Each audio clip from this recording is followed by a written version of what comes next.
Hello, everybody. Well, that wasn't exactly how we were looking to open, I don't think, but there we go. You gotta love live streams.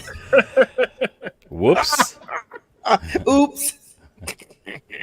Hey, Daniel, welcome back. Thank you for having me back. What's up, guys? Welcome back. Matrix Money Tuesday. Yes. Yeah, Oh my God. That's too almost funny. exactly a month since Almost exactly a month Yes. since you almost gave me a heart attack. Yes. Yeah. Well, I remember it's that. happening. It's still happening. So Yeah. I'm looking forward to digging in and discussing what's coming up and what's happening with BRICS. And haven't been paying attention to the news, but I don't think they've announced officially yet the 40% gold-backed currency. Oh yeah, we should definitely get into that. Yes, we definitely must. Very interesting. I'll make sure I pull that up. Yeah, I'm sorry. Got a little more technical difficulties going on here. Sorry. No worries. Okay, let's see who's in the chat. That's close enough for government work. And guys, links to everything we're going to show you tonight and all that kind of stuff is in the description. So make sure you go check it out. Citizens to Sound Money, Daniel's contacts, all that good stuff. So let's see what we got here. We've got Automatic Beats in the house. Welcome, Automatic Beats. Appreciate you. Mike in the house, all the way from Portugal. Welcome. Mike. Hey. Appreciate you. Welcome, Automatic. All right. Are you having some technical difficulties? Daniel, I'm just trying to pull things together right now. We're good, well, man. I go with the flow. Yeah, usually like the coffee would kick in right about now, but I had it hours ago, so it's definitely. Well, typically you guys do it in the morning when you have a little more energy. Yeah. That's also true. That's This is a also true. switch. We're pivoting. Yes. Yeah. Well, Daniel, I'll tell you what. For those who may be jumping in who didn't see our last interview with you, why don't you give the TLDR for yourself, and we'll go from there. Sure. The TLDR. I am a first-generation Cuban American because of what happened to my family in Cuba, and the fact that America gave them all the opportunities that they did, so that my grandfather could restart his life, buy a business, sell it, retire, and leave an inheritance for my family. I promised myself I'd never allow what happened in my family's country of Cuba to happen in my country. So at the age of 16, I got involved in politics. Now it's 25 years, and I am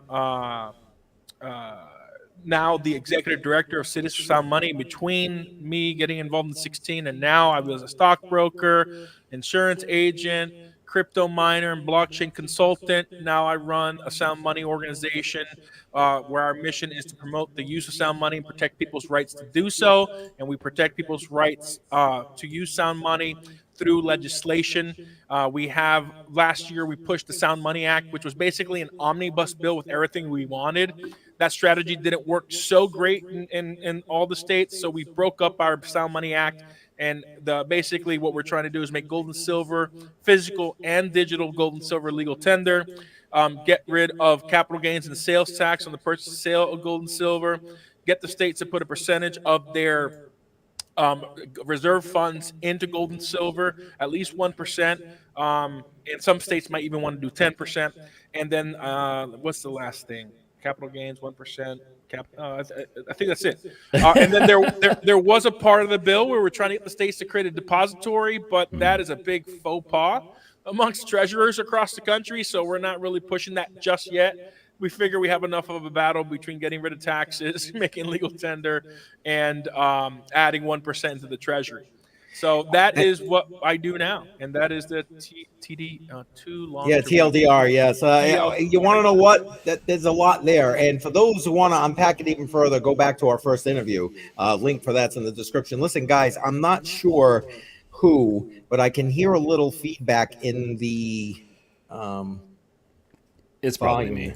I think it's Crypto Jar because I do hear the feedback as well. All right. Okay, so then it's got to be you there, Jar. And let's go real quick through. Mike saying, you guys might have some Baileys in the coffee there. Yeah, there are days. Yeah. I did a call where I was drinking whiskey right before we got into a meeting with some people, and I have to edit that out. Yeah, there you go. There you go. FF is here. Oh, hey, bud, if you can't make it, I get it. Stuff happens. No worries. Appreciate you checking in, though. Yeah, exactly. We just got that. Is it gone now? Yeah, I don't hear it. Okay. Can you hear it, Daniel? I don't hear it anymore. Okay, cool. Yeah, it No, was I don't me. hear it. No big Yep. deal. All right. Appreciate it. Yeah, and yes, he's saying, yeah, everybody's now telling us there's an echo. All right. Well, we got it. I think we got it clipped. And Well, Bedell, I hear an echo coming from you too. really? Yeah. Well, there's an echo. I hear it after you're talking. Yeah. I don't hear test. Yeah, I don't hear myself. Yep. I hear it when you talk. When I talk. Yeah. Okay, I'll go play around with that there, and let's see. Although Mike is saying there's no more echo, Okay. but we'll go check it out. I'll check my end out. Whiskey Daniel needs to go to Crypto on the Rocks on Friday nights. Yes, Crypto on the Rocks on Friday nights. When I do that show, we encourage the drinking. Really? Yes, I might have to join. I'll send you a link if you want to join. You're welcome. We do it every Friday night, 7 p.m. Eastern. Anyway. And Bedell saying he doesn't hear any echo either now. Okay, good. All right, I think we're well, Jar, go ahead. I got him to do the TLDR. You got questions? You might be ahead of me there. Yeah. Well, I can start off with the fun part. So there was supposed to be you scared the shit out of me last time, and you were talking about a market collapse. Yes. You gave it a shot clock of 48 hours. There was a lot of roller coaster rides with BTC. Yes. What do you see right now? So it didn't collapse in that 48 hours. Not yet. The cracks are definitely showing, though. And I did, yes, the cracks are definitely showing. I also did say within 48 hours, and it could be as long as a year if we look back at historical records of collapses after a rate cut. So I said as short as 48 hours, as long as a little over a year. If we go back to 2008, it was about a year before everything took a crap. Actually, even before that, if we look back at what happened in 2008, it's the exact same thing. On September 18th of this year, there was a 50 basis point cut. On September 18th of 2008, there was a 50 basis point cut. This is what's happening now is exactly what happened to 08. There was a ramp up before there was a collapse that started really in January. We saw a 25% basis cut in October, which they're anticipating another 25 basis point cut, another 25 basis point cut in December, in November. Yep. And I think in January in 08, they did 125 basis cuts 2 days before the scheduled meeting, and another like 50 basis points. It was like, or maybe another 125. It was like over 325 basis points in a few months. Yeah, a little bit of a panic. Yeah, that they didn't even overcompensate because it was crashing, and then they started QEing in. So if we're looking at what's unbelievable is how similar the situation in 08 was to now. It's the day by day almost exactly the same. The fluctuations, the changes are almost identical. There was a ramp up, slight ramp up, and then it crashed. Can I throw one wrinkle in that? Sure. The wrinkle to me is we are now at almost $36 trillion in debt, and we weren't in 2008. Do you see that as a mitigating factor? I mean, I think that makes it worse. So okay. Look, all QE did was the world looked over into the abyss and they saw how far the financial system could collapse and completely destroy the fiat system. So every central bank almost simultaneously did quantitative easing. In 08, everybody's currency being printed in debt and deficit spending went up. They bailed out everybody. They bailed out the bankers. They bailed out every sector. The Wall Street, they just threw currency into the system. And all that did is the same thing that happens when you have a hangover. You don't want to suffer the hangover, you drink more. And it just prolongs and prolongs and prolongs it. We have been drinking for how many years now? We're alcoholics. Yeah, we're like if we're gonna use that analogy, we're exactly. No, truth. So I mean, we had a little blip with COVID. COVID was just let's just throw COVID out. If we cut COVID out and connect all the lines again, it's basically following the same trend. And look, the economy is not doing well, and I think with BRICS announcing this week that they're going to create a 40% backed currency with the yuan and probably the ruble and all the members of the BRICS nations, I mean, that is going to put a lot of pressure in the United States to do something. And I've heard other economists saying that what the U.S. might do, which Trump alluded to with Bitcoin, was reevaluating an ounce of gold, because right now the over 8,000 tons that are in Fort Knox is only evaluated at $42 an ounce.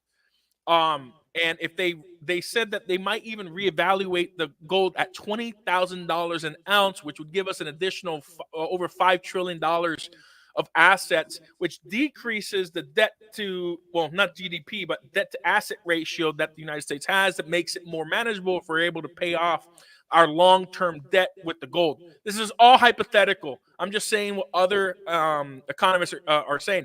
But listen, don't believe me. And go online and Google like what economists are saying on YouTube articles. Just type in economic collapse 2024 2025 economic collapse. You're gonna find economists and video and article after article after video after article explaining the exact details of why we're about to go into an economic collapse that some people think are going to be worse than 08 and some think as bad as the Great Depression.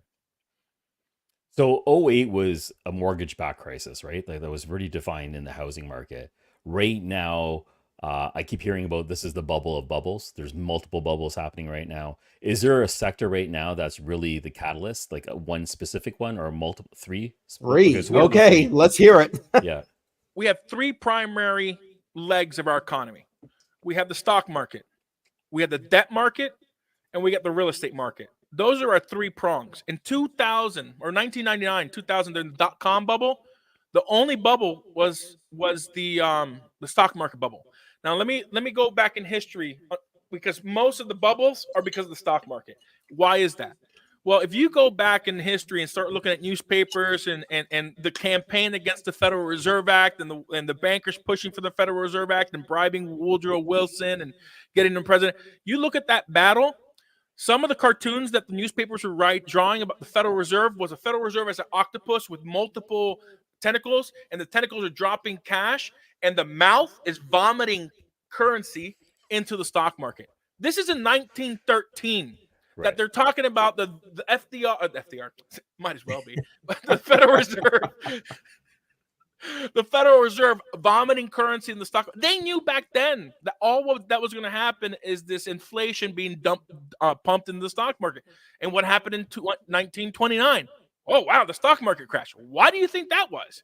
Well, fractional reserve banking. Prior to the central bank, I mean, there wasn't fractional reserve banking to the extent that there was after the Federal Reserve. Because they set up multiple Federal Reserves and they reevaluated after the Great Depression the ounce of gold that was $20 an ounce, and they reevaluated it to $35 an ounce. So just know that the stock market bubble in 1999, 2000 is the same bubble that's happened since the Federal Reserve was created. All right. But that's because they dumped currency. What happened in 08? Well, the government got involved and said the banks have to accept loans for people who can't qualify. That was under Bill Clinton in 1996. He signed a bill that required banks to accept people who couldn't, so that everybody can get a home, right? That's a very socialist law. Well, what happened? Well, greedy people got figured out a way to hide bad loans with good loans, and the whole system collapsed. There was all this free currency being printed, and all these people who couldn't afford it, and it was so easy to get a loan. All you had to do was write down, oh yeah, I make $200,000, and they give you a loan for a house. So there's all this liquidity being created to bank credit, which created a bubble that the banks created. Because the Federal Reserve was dumping, and the Federal Reserve just creates currency. The banks create bank credit. I mean, it's all working together. Well, then it collapses. And what was one of the first things the government did other than the bailout? They bailed out Fannie Mae and Freddie Mac. And what did they do? They nationalized Fannie Mae and Freddie Mac. The charter of the 1913 Federal Reserve Act says that the Federal Reserve can only buy guaranteed securities of the United States, which was only bonds and notes. Well, once they nationalized Fannie Mae and Freddie Mac, whoa, there's a new item on the menu that the Federal Reserve can pump currency into. Now, not only did we have a stock market bubble in 2099, we had a stock market bubble and a real estate bubble collapse. Two bubbles. Right. This is the first time now that we have a three-legged bubble. We have a bubble in the debt market, we have a bubble in the real estate market, and we have a bubble in the stock market. I already explained how the real estate market and the .com bubble, new currency, mortgage-backed securities, it just bloated. Well, what about debt? Right. Well, guess what? China was our biggest holder of debt, and they've unloaded on us. And most countries that are not our biggest friends have unloaded our debt. So, what is the Federal Reserve meant to be? They're meant to be the lender of last resort. So, Right. when no foreign entity wants to buy our debt, if no bank wants to buy our debt, if people don't want to buy our debt, well, guess who buys our debt? The Federal Reserve, which means, well, it's not going into circulation. The Federal Reserve is just buying the debt and giving it to the state, and there's no interest going in other than the Federal Reserve, meaning the bankers are getting more money. Right. And hold on, my cat likes jumping up when I'm on podcast. That's okay. The cat's invited. Where was I? Was my train? You're talking about the whole circular debt thing because the Fed is buying up the. Right. So in November of last year, when I watched a video by Mike Maloney where he was talking about the three bubbles and about how the top four banks had over, I think it was $650 billion in unrealized losses in commercial real estate, which we see now today that they're accepting as losses. Like everything that I started predicting. Bring the cat. Bring on the cat. Yeah, I know. He'll jump up here again. He doesn't really listen well. He's a cat. So in November is when I started saying that there was going to be a collapse starting in around May and June, and it started. I said in the last video that my bank, Juno, which is a banking as a service, and a bunch of other banks that have I don't know how many billions, $30-something billion locked up because of the collapse of Synapsis. Financial exchange. No one wants U.S. bonds anymore because it's worthless monopoly money. It's come to fruition, right? So the bond market, for the first time in 40 years, is in a bear market. Nobody wants our bonds. We're cutting interest rates, and the long-term bonds are going to go up. So do you guys know the relationship between interest rates and bonds, the price of bonds? Slightly, but maybe a little bit. Yeah. Why don't you though spell it out because people watching might not. So bonds that have lower interest, when the Federal Reserve raises interest rates, lose value because they can buy newer bonds that are paying interest. That's why all these banks were upset and going under because the Federal Reserve said they weren't going to rapidly raise rates. So the banks went all in on these low interest rate bonds, thinking, the Federal Reserve is going to keep their word and not raise interest rates. Well, they lied, right. And they raised interest rates the fastest they've done in decades. And what happened? What happens to the cost of those bonds?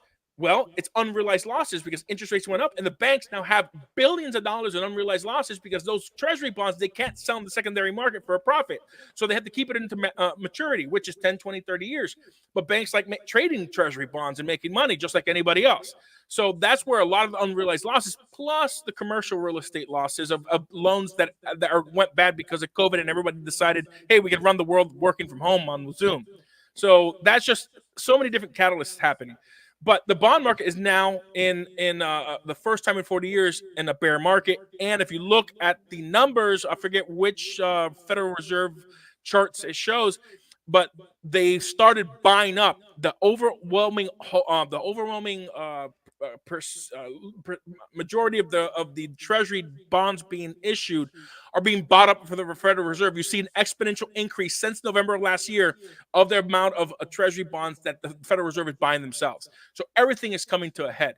The three bubbles are about to burst, and 2008 almost destroyed the the economy of the world. And that was two bubbles. We're in three bubbles. Yeah. I can only imagine what's going to happen.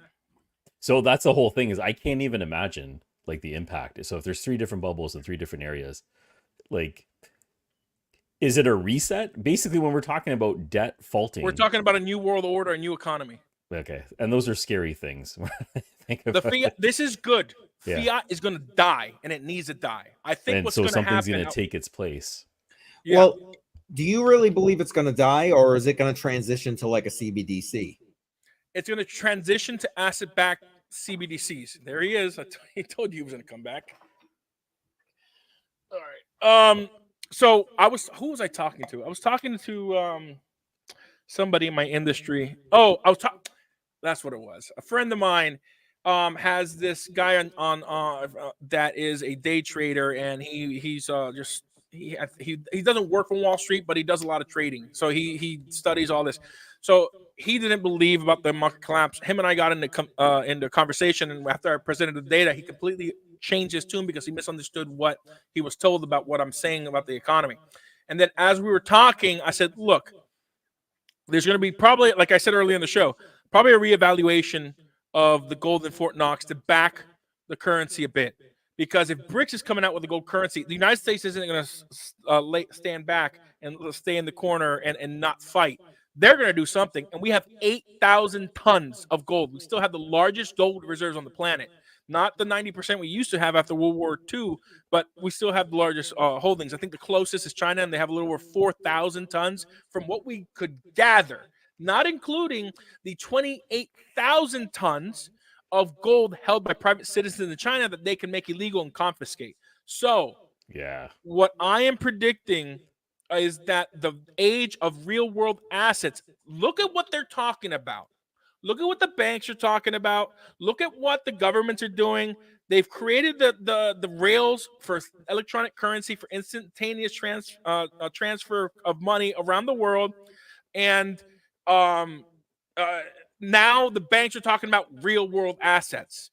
And the UN is working with the small island nations to tokenize assets that could never be tokenized, so that they can, for instance, coral reefs of the Great Barrier Reef. They can tokenize that and sell the carbon cleaning efforts of the Barrier Reef as assets for Australia to earn more investments, and other nations can do that too. The world is moving towards a digital age. It might not be the CBDC we're fearing for China, but it'll be some type of CBDC backed by real world assets. And that is where I think we're going to go. I think they realize the fiat economy has failed, and we might get there. Now, that's just one theory. Failed, or is it? It seems a little bit intentional. Like a lot of the stuff that's happening right now, I agree with you. Kind of unnecessary. Like when we're Failed talking on about like purpose. How about frivolous that? spending. Yep. Yeah. Failed on purpose. Yeah, because like those last meetings with Ukraine and the amount of money that gets sent over without permission, it just seems to automatically happen. Hundreds of billions of dollars. Where's the money coming from and everything else? There's quite a bit of intentional things that are happening. Currency. Where if Not you money, actually currency. pulled it back, we Yeah. wouldn't have this type of reaction. Yeah, so when you're saying it's moving to a direction, I think it's being forced in a direction, and I think we're also being cattled Right. that way. 100%. Look, they are. This is all speculation. I don't have any evidence. I just have read a lot. I've seen what the bankers have done, going back to how they toppled Napoleon. Did you know Napoleon was fighting against the bankers, and the bankers are the one that bankrolled the UK to destroy him because he was making it a mission to destroy the banking cartel? No, I didn't know that at all. When Napoleon was sent and locked up, the king, I forget the king's name, that ruled for 10 years while Napoleon was in prison, he was being controlled by the bankers. And then he resigned because he had no real power. The bankers were really in control. Like, this is not a conspiracy theory. Read history books. The bankers have been messing with empires and empire building. They make profit in every war. They're financing both sides of every war. Win or lose, they're making money. And look, I talked about the Fabian Society, which were basically Marxist or socialist economists that believe in taking over, not through revolution, but through the central banks and stealing people's wealth and so forth. I think it's a coordinated attempt to just crash the system to bring about a global currency. And the global currency, look, it's good. Gold has always been a global currency. Now it's a digital currency that they can control. And who's the first country to pass a gold CBDC that's partially backed with gold? Zimbabwe. Oh, okay. I didn't. And they've been going through a deflationary event ever since. The head of the central bank was worried about deflation because their currency is getting so strong against the rest of the world because the rest of the world is fiat. And their currency's backed with fiat and I think 40 or 50% gold. So almost half. When did that happen with Zimbabwe? That happened, was it this year? So it's recent. No, last year, in June of last year. I was using it, talking to legislators all year last year and this year. So they passed the it's called the ZIG dollar, or the ZIG, not the dollar, just the ZIG. And the ZIG CBDC, they have gold coins that are ZIGs, and they have digital currency that are ZIGs. So Wow. Okay. Huh. Zimbabwe did it. They're the first CBDC to go back to a gold standard, and immediately created a deflationary event against other assets, because gold, there is a theoretical threshold to stabilize currencies, and that's 40%. If you back any currency, paper or digital, this wasn't written with digital, so let's just say paper currency with 40%, that's enough gold to stabilize any other fluctuations in the other assets backing it. So, like, let's talk about Bitcoin, right? If you back a stable coin with gold and Bitcoin, 40% gold should stabilize the fluctuations of Bitcoin enough. So there you go. The Zimbabwe ZIG. And if you, 2020, April 2024, April 2024. backed by Yeah. 575 million worth of hard assets, gold, and other precious metals. Wow. Okay. So it's already in play. This is a good case study to see how this works out. We're flying to Zimbabwe to record for our TV show that we're doing. Oh, really? Oh, really? Yeah, Zimbabwe is one of the stops. Turkey, so places that have had super high inflation. We can't really go into Venezuela unless we are somehow secret about it. We're gonna go to Argentina. We're gonna go to Indonesia. We're gonna go to a bunch of places that have. We already went to Puerto Rico. The sizzle reel, and we got a lot of footage from Puerto Rico, because Puerto Rico has the highest inflation rate in the country, because everything has to be imported, and it has to be imported through U.S. companies. We can't have direct like foreign countries. They have to be have at least a U.S. company or shipping company be an intermediary. Really? So Okay. yeah. So listen. I'm really excited. Just look up. It's been a year, so there should be enough data about the effects of launching a gold-backed currency on the economy. And Zimbabwe isn't known for having a stable economy, if you get what I mean. No, that's No, that's they were true. printing That's they had a $1 million bill or $1 trillion bill or something Trillion. like that, right? yeah, $10 $1 trillion or something. yeah. Yeah. And Yeah, and they had this a little bit of question a from currency issue. Bedell, he sold all his crypto. That comes from our last interview. That's where this question's coming from. And by the way, I made a kind of short out of that, so it got a lot of views. I'm just saying. Yes. Yeah. I need to watch that short. I saw a short that you released the other day. You gotta watch that short. I did sell. I sold all but $400 or $500 worth of Bitcoin because I forgot about it. So I left it. I'm like, let's see what happens. And it's also wrap Bitcoin, not real Bitcoin, but same. But listen, I do not regret selling my Bitcoin, because Bitcoin has gone up and down, and I see it go up and down. But you know what's been constantly going up, and my wealth has been going up? Gold and silver. Like, yeah, all-time highs for silver today, wasn't it, or something? All-time highs, $50 in 1981.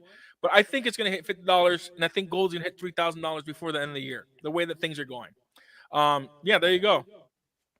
Value this year. No, the Zimbabwe, the dollar plummeted, not the ZIG. Right. The dollar is not backed by anything. Yeah, well. So it's Full basically faith of the government. Oh, sorry. Yeah. Let me see. See if I can This get is another one here. Amplifier. This is about Sound Money, and Daniel Diaz is the executive director of Citizens for Sound Money. Yes. 100 Air, welcome. Sorry, guys. Did the cat just jump back in there? He doesn't listen, man. He keeps doing it. I love him. He's a little slow, but he's my slow cat. Okay, Daniel, I'm gonna give you this question. Here you go. Go ahead. What is sound money? That's a fantastic question. So there are a few definitions and few characteristics of sound money, but the overwhelming understanding of what money is, sound money just means real money. The dollar, the euro, that's not money. That's currency. What do I mean by that? So there's three primary characteristics that Keynesians and Austrians and everybody pretty much agree with what defines money. A medium of exchange. Anything can be a medium of exchange. Cats, dirt, tubes, whatever. Right. Anything can be a medium of exchange. A unit of account. Pretty much anything is a unit account. If you can weigh it, you can measure it. 100 pennies to a dollar and 31.1035 grams for a troy ounce. Whatever. That's a medium. So basically, those two characteristics, anything can be. But the third thing is what differentiates money from currency. The third thing is a store of value. Money stores value, like gold and silver. Gold and silver has preserved the purchasing power of humanity for millennia. What hasn't preserved your purchasing power? the currency because they're printing it into oblivion, and they're stealing your wealth. As they expand the currency supply, your purchasing power loses. So yeah, exactly. The Ray Dalio, watch that. It's like a 30-minute It was a video really on good one. YouTube. Yeah. It's fantastic. Yes. To changing world orders, to understand it. We're not. There's some people out there, the preppers, right, that have bunkers underground and everything. They think society's going to collapse and nukes. This situation's not unique. It's happened several times. It's happened so many times. Yeah. It's just we don't have people who study history, so they don't understand the world's not going to come to an end. It's going to suck. Deflation sucks. Losing the value of your currency sucks. Not being the superpower economically anymore sucks. Yep. But we're going to be here and we're going to survive. We survived the Great Depression. We survived 2008. It's just like there's a new world order when the British pound went from being the primary currency to the dollar, which was backed by gold, just like the British pound was. I mean, the British pound is still, Britain's still here. They're still a superpower. Well, kind of. They're up there. They have great military. We're always going to be up there. Yeah. It's impossible for us to be conquered. It's impossible for us to lose a war because we have two great protectors, the Pacific Ocean and the Atlantic Ocean. And literally the whole world would need to turn on us for us to even have an opportunity to lose an invasion. There's not enough, put it this way, there's not enough Navy ships out there to bring enough people to invade the United States, even if Canada and Mexico invade. We have so many military bases on our borders. Listen, we're fine. Economically, not so much. So that is the difference between. And so Ray Dalio goes and shows you the history of like the Dutch Empire, the French Empire, the Spanish Empire. Every empire lasts around the average where their currency and their might is the number one power in the world. It's about 92 years. We're beyond that. I think we're like 97, 98, something like that years. I forget the exact number. We're due for a change in the world order. Yeah. So that's what money is. That's what inflation is. That's what we're talking about today. And it definitely seems like, and rather than a country taking over the spot, it looks like it's going to be a union, a group of countries, a group of. It just seems like it's going to be a pact, and this is where that unified world, new world order concept comes into play. With we're getting into a unionized movement. And that's why our dollar says New World Order, or in Latin or whatever it is, because we are an experiment. Our experiment is successful. I'm not talking about economically. Our economic experiment was gold and silver. That was usurped with Ulysses S. Grant stacking the courts and making greenbacks legal tender. And when the Supreme Court the day before ruled unconstitutional, only gold and silver is legal tender, it was overturned and usurped. So economically, that's different. But when it comes to government, we are an experiment, and the most successful experiment within the entire human history, human race. We are the oldest constitution in the world, and I don't see us collapsing anytime soon. Yeah, we have turmoil. We might have a little scuffle here and there, but our form of government, mixing the monarchy, mixing the republic, and mixing the democracy together into a three-part democratic republic. Channeling Ray Dalio. Yeah, I absorb a lot of information, man. I like regurgitating and teaching it. So yeah, that is. I lost my train of thought. That happens a lot when it's my ADHD. I squirrel. Yeah, no. You're talking about absorbing different concepts and different unions. So you had the British Union. You had the right. So I'm trying to remember. I know where I was talking about unions, but I'm trying to connect my thought process. I don't know who that is. I'll call them back. Currencies, collapse of the governments. What was I saying? Why did I have my three fingers up? Oh, well, you're talking about how the U.S. would remain dominant. Government. I remember. Got it connected. Yeah. So our former government is phenomenal, right? And we are the United States, the way we were created, that was a new world order. It's never been done. Where we have brought monarchy, republic, and democracy together as three branches of government. And that is what the new world order for the United States was referencing back then. It's something new. We didn't know we were going to become a superpower. We had no idea. We were just a small little colony that beat off the biggest power in the world. France was more powerful than us. Spain. Every pretty much country was more powerful. We didn't become a world power until the end of World War I, when we started receiving all this gold. Now we have all this money, real money.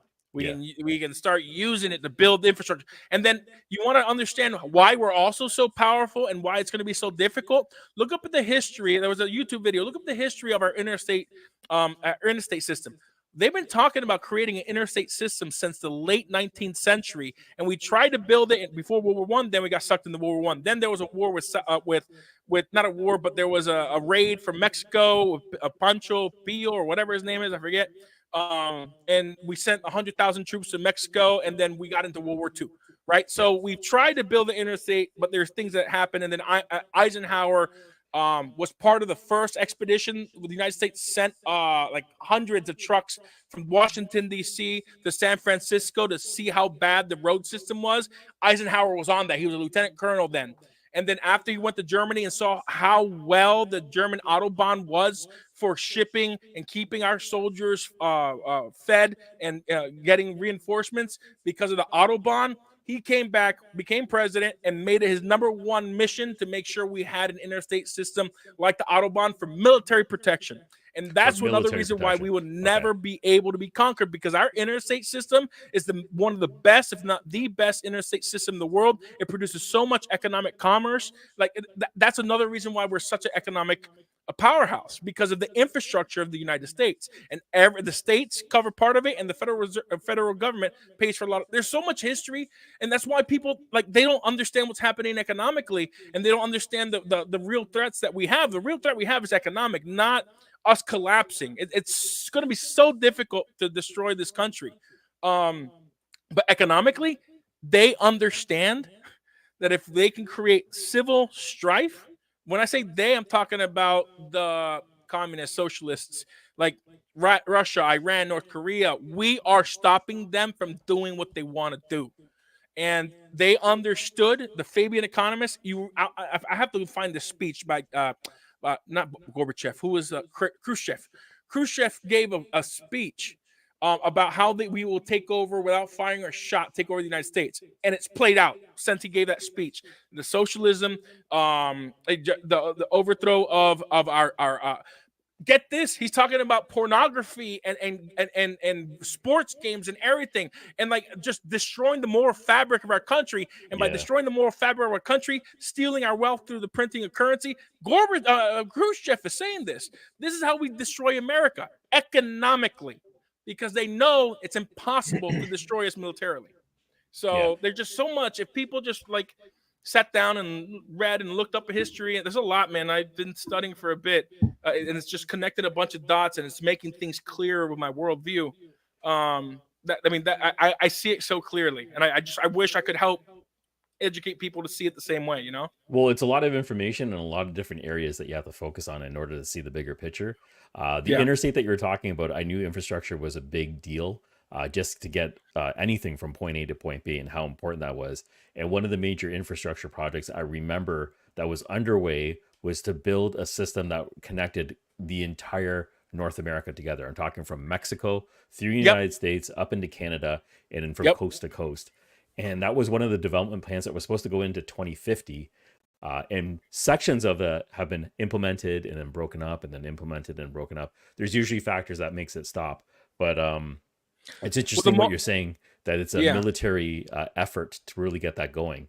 And in fact, the highway system was also built on purpose to be an emergency landing strip for if we needed to bring military planes in for supplies, and also for emergency landings for commercial planes and everything. So there's the interstate system, was multi-purpose and built with specific sections that are straight away for miles, like 1 or 2 miles, so large planes could land on. So you can do that pretty much anywhere, because you have that all over the place, miles of straight road, right? So that makes sense. Exactly. So the interstate system was a engineering marvel, especially I-70 when it goes through the canyons. That was the last part of the entire interstate system that was done, and that cost around $38 million. I think when I saw it, $38 million a mile. You take that section out, it was more like 10 or 18 million, or it was 5 million, then it bloated to 18 million, and that strip was like 38 or 48 million a mile because they had to go through the canyon and carve it out. It was super. It was that section right there of I-70 is economic, engineering marvel over there on the West Coast. Yeah. Wow, that's insane. I know we're a crypto show. Sorry. But everything impacts it, right? Like this is Yeah. all interesting stuff. So, and here he is again. Oh, welcome back. Yeah. Because when he jumps up, I can't see you guys.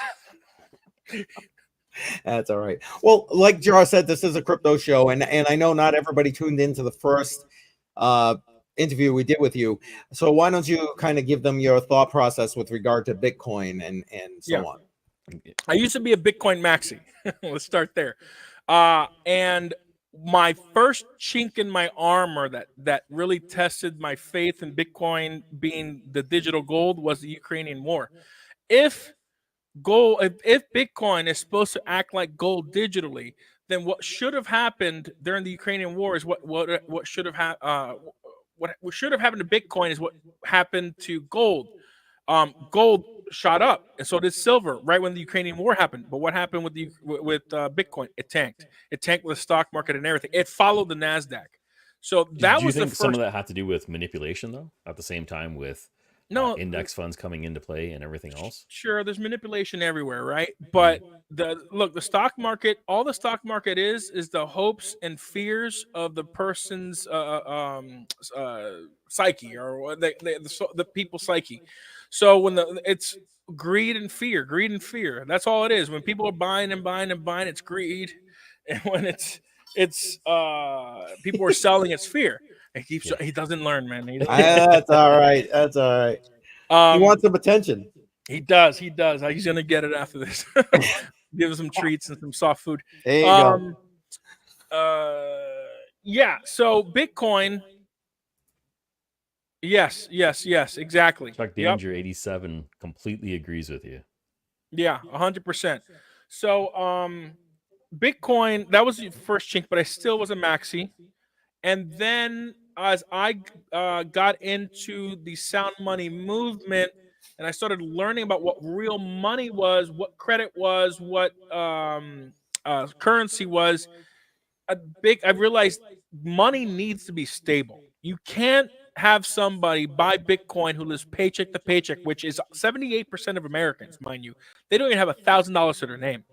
So you're asking 4/5 of America to buy Bitcoin as money and potentially lose 15% of that value in a day, or give or take. I mean, that 15% is whether or not they're going to have gas to go to work or eat. So it can't be money. What Bitcoin is a wealth generating asset, and money is gold and silver. So as in the last interview, I said, think of gold as a central monetary unit of which all other assets measure itself. Mm-hmm. So what you do is you take an ounce of gold and divide that by the price of that asset. And if you extrapolate the price of the asset over a certain amount of time, and it's the gold to asset ratio, you'll see trends when the asset is overpriced, and then there's typically a bubble, and then it drops. So when an asset is overpriced and it gets near that top of that ratio throughout history, you sell that asset and go into gold. When that asset crashes and it gets near to the bottom of that ratio, you sell your gold and get in the asset. It's called wealth cycling.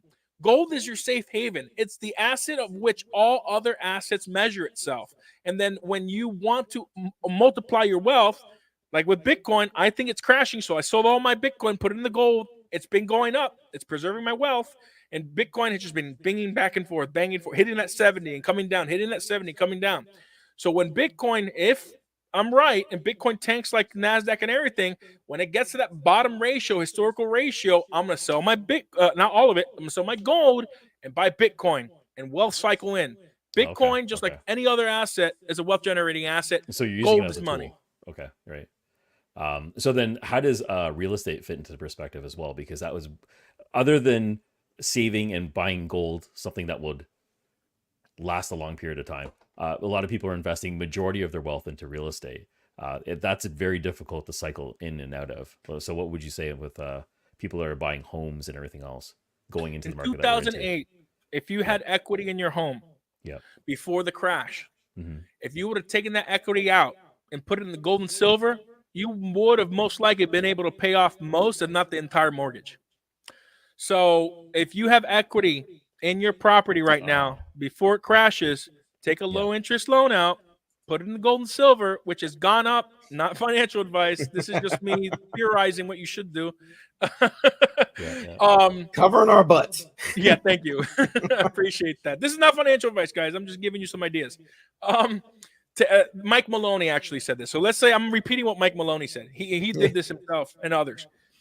People took out, and I know somebody actually locally that did this, and he paid off his house after the economy recovered because gold spiked, silver spiked. I think to like $40 an ounce for silver, and it got up to like $1,800 or $2,000 right after 2008. There was a big bull market. People made a killing. If you would have sold near the top, or even when it started coming down, that return would have been able to pay off the loan and part of your equity. All right, so that's one thing you can do if you don't have income generating assets. Now, if you have income generating real estate, that's great.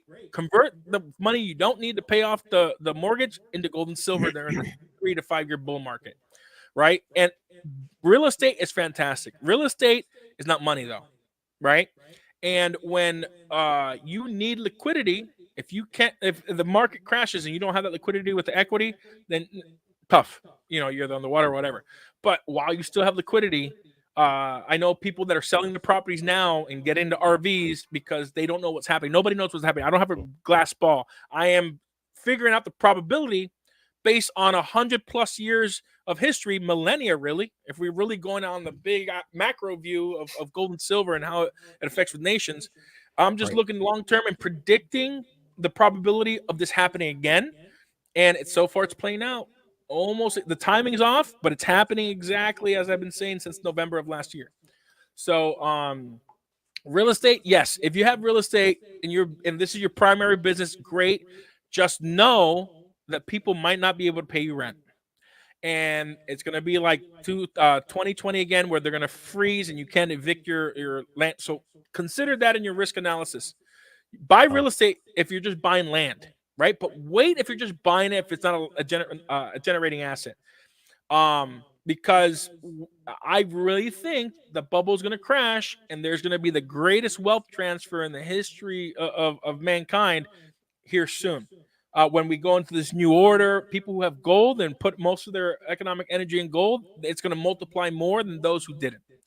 And when properties go down, when stock market, the S&P 500, NASDAQ goes down, keep an eye on it, and start DCAing in. It's impossible to don't put all your money in at once. Don't time it. Don't time it. Buy 500 here, 1,000 there. When you think it's near the bottom, if it keeps going down, great. You're buying it cheaper and cheaper. But if it keeps going up, DCA in. Because it could just be a dead cat bounce or whatever it's called, and then it come back down. So just DCA in. And property, like I plan on buying some property when the market crashes. I've flipped homes in the past and everything. This is going to be land where I buy and I build. This is different. I've been watching it closely, and the reason why I was asking that question is because I'm just outside of Toronto. I'm in Canada, and the real estate market for 20 years just kept going up. It was like you can never buy a house in Toronto, at least in the Toronto area, and lose money. However, now circumstances have changed. Interest rates are higher. They've been cutting rates and the market is flat. Usually if you put a house up for sale in the GTA, you would sell it within 14 days, maybe 30 days tops.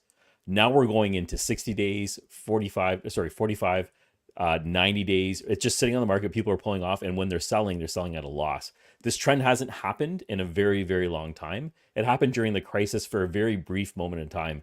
During the 2008 crisis. And I think it was about 3 to 4 months that happened. But this has been going on the entire year this year. And it looks like even with the rate cuts, nothing's changing. And it looks like it's continuing. So I'm looking at real estate plays myself just to see what it is.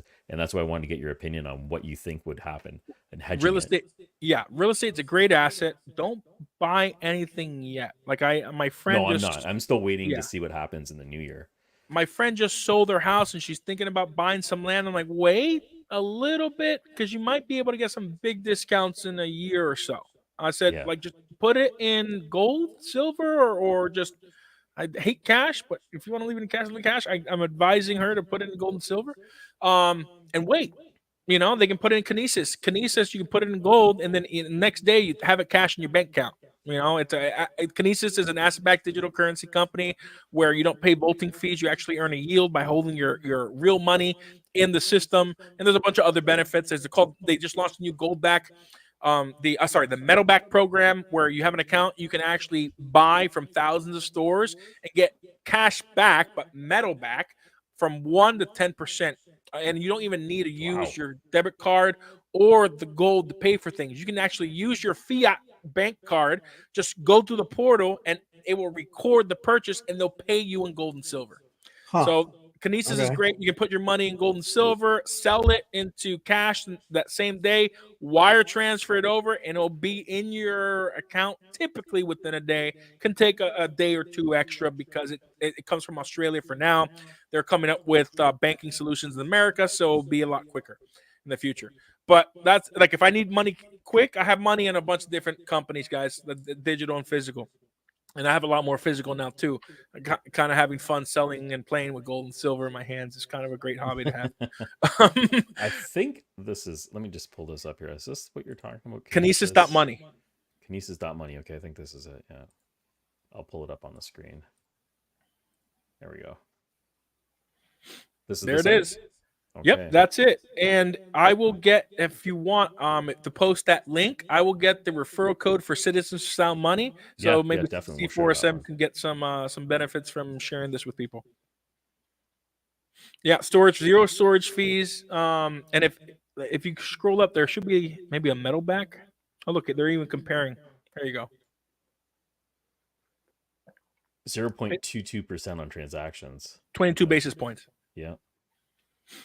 It is. It's pretty low. And then they're going to be coming out with Kinesis Pro, which is a crypto-only exchange, and the fees are going to be lower.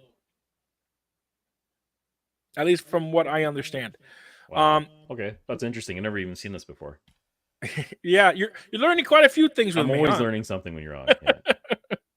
Yeah. So with that platform, you can trade Bitcoin. So that's where I do all my trading with real Bitcoin. With Wrap Bitcoin, I have it on Trust Wallet and MetaMask, but it has, I think, 12 or 13 digital assets: USDT, USDC, Bitcoin, Litecoin, Dash, XLM, a bunch of others.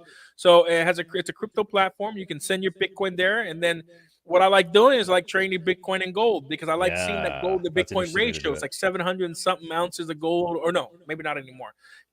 Maybe it's 10 ounces. I forget how many ounces of gold it is, and also how many ounces of silver to Bitcoin. So I like that comparison. So you get used to seeing another asset in the gold to silver ratio, which is not what we're used to. No, yeah, not we're not used to using that as a value transactional thing at all. So that's new to me. Yeah. And let me just make another clarification. Sure. Gold and silver isn't going up. What's happening is the dollar's losing value. The euro's losing value. The yen, it's like 100, 200,000 yen for 1 ounce of gold. It's not that the gold is moving. Gold is a rock. Gold doesn't produce a yield. Gold doesn't have a business. It doesn't have a price to earnings ratio. It is literally a stone. You sit it there and nothing happened for 10,000 years. You come back, brush off the dust, it sits there. Yeah. Gold doesn't go up or down. What it does is it's the central monetary unit of which all assets are measured, including fiat. So the reason why it keeps going up in value is because the value of the fiat goes down. So don't think of gold and silver as an investment. It is not an investment. Gold and silver is money. So when you buy it, you're saving.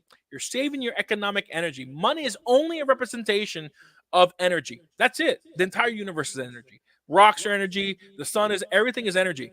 And when we consume food, which is energy, our body does the transition biochemically and creates energy so that we can burn it. That's energy when we're working. When we're doing a wage, when we have our job, we're expending our economic energy for a wage.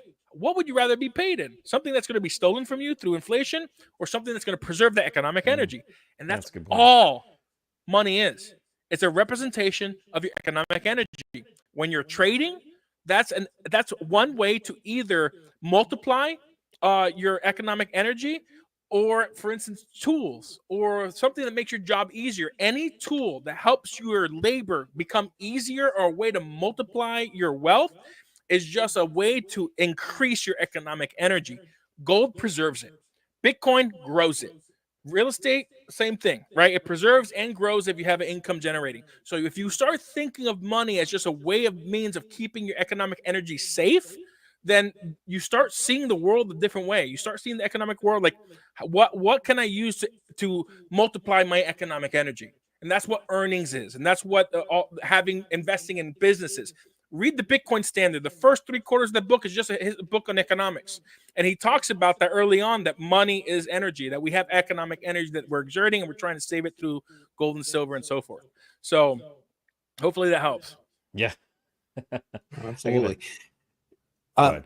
I'm sorry. No, if you had another follow-up No, or no, whatever, no, go ahead. No. I wanted to get him to try and elaborate a little bit more on the whole Goldbacks. Every time I talk about this particular show coming up, hey, Goldbacks, I'm interested in the Goldbacks. We can talk about Goldbacks. Let's do it. You can take the floor away with that. I'm sure we might end up with questions on. Yeah, sure. So gold is money, right? And I told you my job is the executive director of Citizens for Sound Money, and our mission is to promote the use of sound money and to protect people's rights to do so. So we do that through lobbying. Lobbying for what? What we're trying to do is make gold and silver legal tender, because in the United States Constitution, Article 1, Section 10, Clause 1, the first part says states can't make any money. But a little further down, it says that the only thing they can make money is gold and silver coin for they can make it tender for the payment of debts. And what we're trying to do is to make normal gold and silver coins legal tender, and that includes this product right here. These are called Goldbacks. You got 1, 5, 10, 25, and 50. Think of the numbers as 1/1000th of an ounce, 5 1,000th of an ounce, or sorry, 1,000th of an ounce, 10 1,000, so forth, or 1/20th, 1/50th, and so forth. This I pay my cleaning lady with it. I pay certain people who accept it. I sign up 8 merchants locally, my coffee shop, my other coffee shop. They take Goldbacks for the payments of goods and services. I'm trying to make this legal tender because, listen, I don't know if I told this story at the last call, but it breaks my heart, the fiat economy. When I was in Missouri lobbying, there was I ordered an Uber. It was like the last day of session. We were pushing the Constitutional Money Act, and my Uber passed me by. And I noticed it was an older lady in the car, and I'm like, hey, you passed me by. She made a U-turn. I get in. It's a brand new Escalade. And I look at her, and we're talking, and I said, do you mind if I ask how old you are? She's like, yeah, I'm 79 years old. And I'm like, what?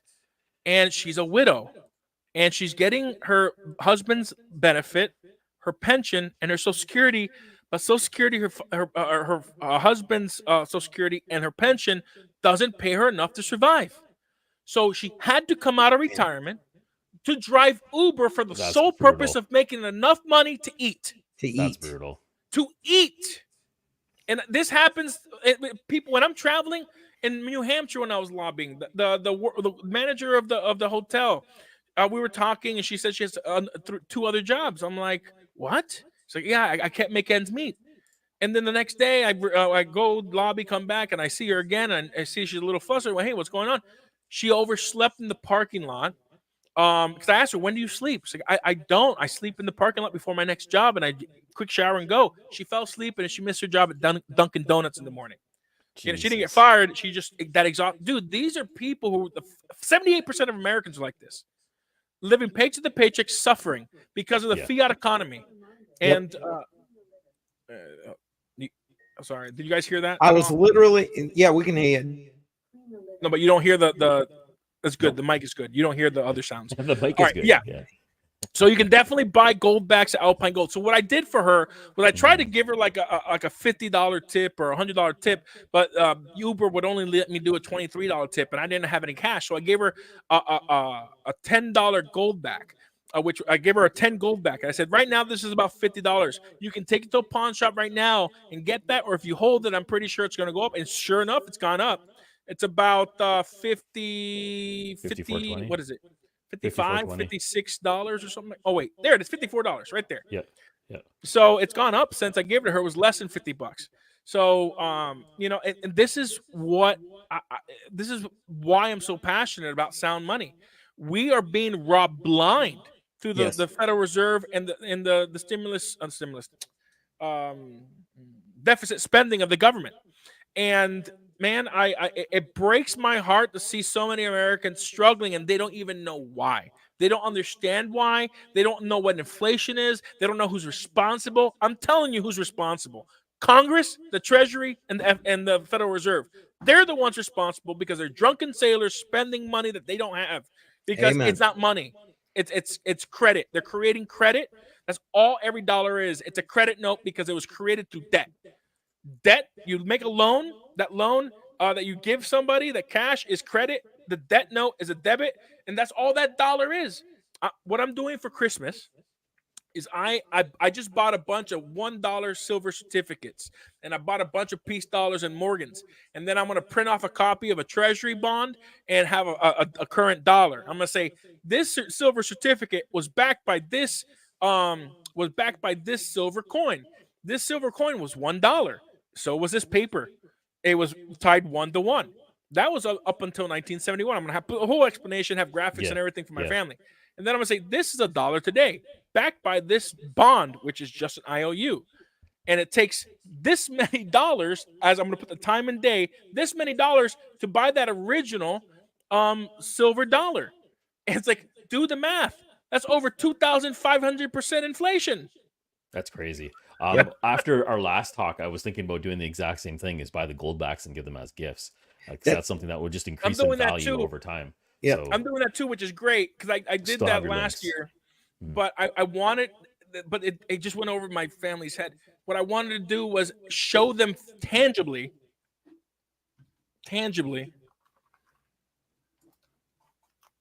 This is not it, but let's just assume this is the Morgan dollar. That this was back in the dollar. This is a dollar today, but it's not the same. That this was back in the dollar, and when they feel it, when you feel the metal and realize how much is this worth now, if it was $1 back then before 1971, it's worth $32. What? Or now it's 34. What? I mean, it's ridiculous. Yeah. So, when it's tangible, I mean, it translates a little bit better. You can sort of see the real value when you're actually holding it and looking at it, right? Yeah. So I totally agree with that. 100%. And then, we met with the Senate President of Florida on Monday about the Sound Money Act. He's super, he says, I'm digging. I'm very intrigued. He told me it was great. We only spoke for 5% of the time. He was talking and regurgitating the book that we had him read, and he said he promised us, and it's fantastic. I think we might get something passed in Florida next year because of that meeting. Nice. But he was talking about in the book, the author said when they were a kid, you could buy a chocolate bar for 10 cents. I'm like, oh, okay. And he went off and off and off. And I'm like, by the way, when he bought that chocolate bar for 10 cents, it was a silver dime. Silver dime today is worth about $2.40, $2.50. You can use that dime from back then to buy a chocolate bar today because that's about money maintains its purchasing power. The fiat doesn't. And he's like, huh. That's a really good example. That's an excellent example of how it translates. Yeah. And think about it. That dime is 10 cents. It's worth $2.40. 2,400% inflation. Crazy. It's crazy. Insane. And the stocking stuffer idea is a great idea with the holidays coming up. 100 Air was stocking on stuffer. I don't know. I think that might be the whole gift. I don't know. 100 Air was mentioning it on Crypto on the Rocks on Friday. I'm like, damn, that's a good idea. Yeah. So, man, as you guys can tell, what's this? He's just saying spread your assets out, and he's saying crypto, precious metals. He's basically saying diversify is what he's saying. Constantine is here. Oh yeah, 100%. And remember, I said earlier, don't see gold and silver as an investment. Gold and silver is money, and when you have it, like in Kinesis, where it's digital, and you can instantaneously sell your gold and silver for cash and have it in your bank account, you're better off keeping your money in money instead of whatchamacallit, fiat currency. Fiat, yeah. Right. So yes, look, like, and that's another argument I had with this guy that's a trader. He's like, well, I've never heard of anybody putting 100% of their money, 100% of their money into gold. That's Right. an interesting statement. Money. I'm like, yes, I told him, if you see gold and silver as an asset, that makes sense. Only put 10%. But gold and silver is money. And like, zoom out and look at what's happened since we got off the gold standard, the Bretton Woods standard. It's just gone up and stayed with inflation. Yeah. Gold is money. On point. 100% of it should be in gold and silver. 100%. This is not financial advice. This is facts and truth. 10,000 years. Just in case. Yeah. Yeah. This is just facts and truth. And look, that's what I have all my wealth, except for the little bit of money I get from my wage that temporarily is in cash until I put it into gold and silver. All my assets are gold and silver and that $1,000 worth of Bitcoin. That's it, because my net worth is growing pretty much every day right now. And even if it goes down, it's okay. It's up enough that it's worth more than it was when I first put it in there. Right. Gold and silver fluctuate short term, but think of it as the short term waves of the ocean. Think of the ocean as inflation, and think of gold and silver as a boat. Yeah, the waves cause the boat to go up and down, but as the tide of inflation goes up, the boat, gold and silver, always stays above the tide. Always goes up. Yep. Yeah, we're about to hit a hurricane, so we'll see how that works out. yeah, man. So I like this. Sorry show. for my internet, guys. Sorry.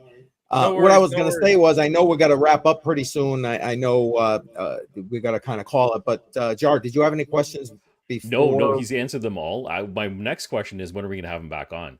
So, because I want to talk to him again in the early next year, just to see a perspective of the markets, because I think a lot of things are going to happen definitely with this election cycle.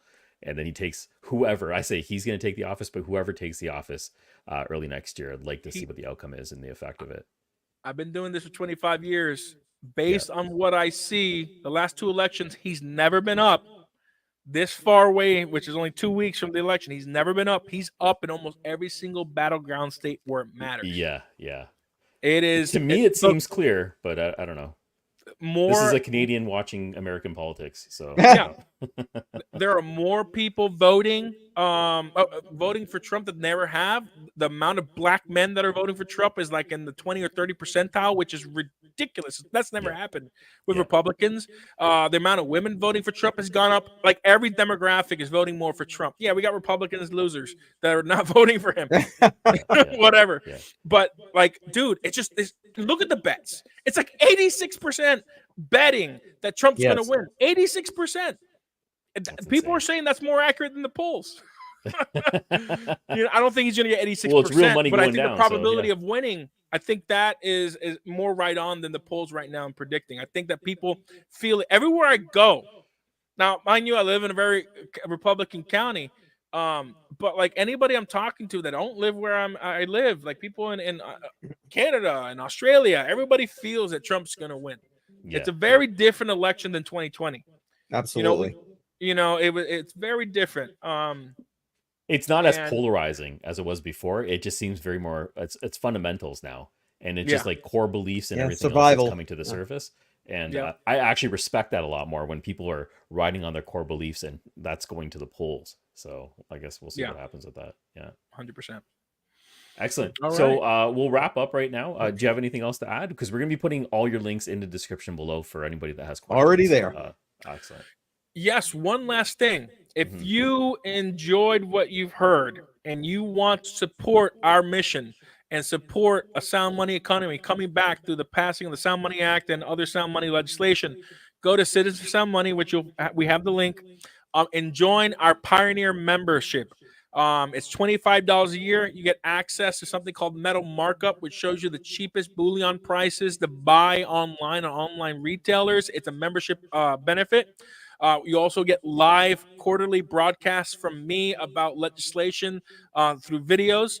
And you'll also sign up for our newsletter that we do about monthly about what's been happening within our organization. So if you want to support our mission, click on Become a Member. pay with either, I think, cryptocurrency. We allow payments now, credit card. If you're in Kinesis, you can just send the Kinesis, just send us an email and we'll verify manually versus automatically on our system. And yeah, please support what we're doing. I mean, it's so important. I believe that getting back to sound markets require a sound economy, right? They require sound money. And the only way to get back to a sound market is that the money is stable and the money is true. It's not currency. So I fix the money, fix the world. We say in Bitcoin, same thing with gold and silver. Fix the money, fix the world. I think a lot of issues are going to get fixed by making gold and silver legal tender, and then eventually we fight the battle with the the federal government to make Bitcoin. Shut up and take my money. I love it. Give it to me. Give it to me. I love it, Chuck. That's funny. I love it. I love it. I love it. I love it. All right. UPMA UPMA memberships will have a link there. So go to here, I'll put it on. Hold on. www.upma.org. Let's see, is this right? .upma.org. I believe that's the right website. Let me click on it. Yep. Yes. So the UPMA, I'll send you guys the Citizens of Sound Money link as well, so you can post it. UPMA is where you can buy Goldbacks. You can send wire, use credit card or whatever. Buy Goldbacks, buy Golden Eagles, or buy Silver Eagles, and you can lease your Goldbacks or silver and earn between 2 to 3.5% APR, and you're paid in that asset, whether it's gold, silver, or Goldbacks. I like Goldbacks because Goldbacks don't have any vaulting fees. Goldback actually pays the UPMA the vaulting fees, and you can earn up to 3.5% APR in Goldbacks, depending on how much you deposit. And you can buy Goldbacks through the UPMA and pay the exact same prices as you could with Alpine Gold, and they'll be deposited in their vault in Salt Lake City, and you can lease it and earn a yield. And if you don't want to sell your gold for capital gains, they allow you to pawn it for 20 basis points a month or 2.4% a year. So you can actually pawn your metal, get cash, but the interest is in Goldbacks or gold or silver. So just keep that in mind. And here's what I do. I lease enough Goldbacks to pay off the interest on my pawn. So then my lease is paying off my pawn. Nice. Nice. That's a good method. Yeah. Amazing. Thank you. Appreciate that. Appreciate that. We're going to have Daniel back again because, believe it or not, even between the two interviews we've done, there's still so much more that I know he can talk about right now. Yeah, we can just do a whole show on the UPMA and Alpine Gold and Goldback. We can do a whole show on Kinesis. Like, we can do a whole show on different topics. Banking, So, hey, but for people who want to learn about gold and silver, there's a great book by Kevin Freeman. It's called Pirate Money. I think it's called the Founding Fathers' Secret Plan to Destroy and Stop the Great Reset or something like that. It's a short book. We hand it out to every legislator, and it basically lays out the history of money in our country, the threat of CBDCs, and how we can get back to a sound money economy. They're one of our partners, Economic War Room. It's a great book. That book What was really the name of the book again? It's called Pirate Money. Let me get the link. Pirate Money. Okay. Pirate Money, Kevin Freeman. And let me see. There it is. I'm going to send you the Amazon link. Here we go. Boom. There you go. And then you can pull it up to show people. Let's get that there. Are you pulling it up, Jar? Yep. I'm pulling it up right now. Okay. I'll put it in the chat so everybody can have it if they want it. Perfect. Yeah, and that's a great book. It would also support them. They are a for-profit company, so they don't take donations, and they have been expending a lot of their own money to lobby across the country like we have. And that book is a fantastic book, great read. We've given it to legislators, and it really opens legislators' eyes. And the more Americans that can read this, the more support we can get from the Sound Money movement, the better. Excellent. And that's it. Those are my last plugs. That's all right. Well, I appreciate you coming back. Truly, I do. It's always a great stream. So you've been a wealth of knowledge. Absolutely, man. anytime you guys want to have me on, I'm here. You know, I love sharing about the latest and what's going on legislatively, economically. I'm a little bit of an economic nerd, a little bit of a geek when it comes to gold and silver and Bitcoin and crypto and all that. And as you can tell, I've transitioned. I didn't forsake Bitcoin. Bitcoin's there for a purpose. It's just not the time Yes. right now for me to multiply my wealth. Right now is the time to protect my wealth because I don't know what's going to happen. And Right. Bitcoin is way too volatile when there's times when you don't know what's going to happen. Gotcha. So, lots to come up in the next year. Anyways, Yep. Daniel, thank you for coming on. We'll see you again early next year. I definitely want to have you in there, maybe January sometime. That would be great. But appreciate Absolutely. you joining us on the Matrix Money Show. Yeah, man. Yes. I'm glad to be here. Thanks for Thank having you me very on. much. Yeah. All right. Cheers. Goodbye, Cheers. everyone. Have a great day. You too. Take care.